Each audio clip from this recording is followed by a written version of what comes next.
Hi, I'm Stephen Bruyant-Langer. I've spent 15 years as a global marketeer with L'Oreal and Coca-Cola. Then I was a headhunter for 20 years. And for 30 years, I've been an executive coach working with leaders globally in order to help assist them in their personal and professional lives. It's based on the work of the existential philosopher Hannah Arendt, and I stumbled across it while writing a book called The Existential Playbook, where I discussed existentialism in leadership. In order to do this in the best possible way and distill all the knowledge about meaning that we could get from philosophy, from psychology, from neurology, and from strategy, I used an expert panel with a philosopher, a psychologist, a leadership expert, and a strategist. The input from these experts was extraordinarily value creating, and especially the philosopher with whom I worked, who presented me to Hannah Arendt's work. This has immense effect on leadership thinking, because what Hannah Arendt developed was a model called with labor, work, and action. What she thinks of when she thinks of labor is hard work, the physical work, the endurance, the body work. Then she has a concept called work, which is more handwork, which is more creative, more result-oriented, not as endurance-oriented. And her third concept is action, which is different from our interpretation of action. It's a question of dialogue and community and ideas and values. So it's mind work or soul work. This might sound a bit abstract, but it has immense practical effect. From a leadership perspective, this creates meaning because we all are succumbed by, the external events taking place. It's an extraordinarily complex world that we live in. And therefore we need to have a lot of resilience. This model will help you build resilience. And in order to make it even clearer, I've translated these three concepts of labor, work, and action into three other wordings, which might be more modern or more relevant in our times. The labor I have translated as mindful movement, which means that you move your body, you do something with your body. As Nike says, if you have a body, you are an athlete, right? So mindful movement, deciding to move, to be active. This is also something that happens when a leader goes on stage, when you have to perform. You need to be strong physically. You need to have this sort of relaxed readiness that muscular strength gives. The work element, I call that creative doing.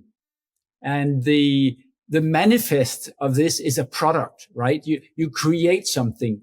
It might be with your hands. It might be ceramics. It might be painting, but it's an expression of your creativity. And then last but not least again, action, which is a sort of bizarre word that Hannah Arendt chose, but let's bring it closer to today. And I can call that impactful thinking.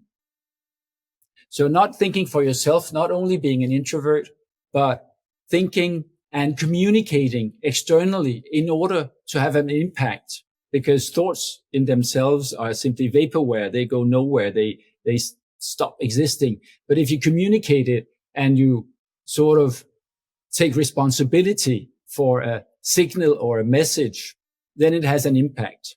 So integrating these three elements is incredibly important for your well-being and for thriving, which means that others, your colleagues, your peers, your employees will see a more dynamic person, a more energetic person, which will create value for you as a leader.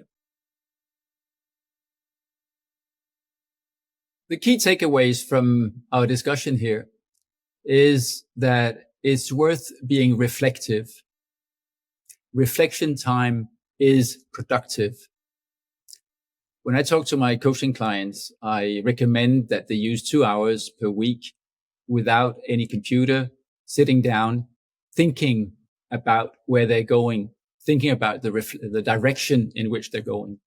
Usually I recommend Thursday from 8 to 10, and that sort of works. You know, you put it in your calendar and then you sit down, and in the beginning it feels bizarre. You feel unproductive. You feel sort of guilty of not working, but mind work is work. The second element is that introversion is good. You know, I hope I have many speeches, and they always, the audiences always see me in an extrovert role. But of course, that is simply a role.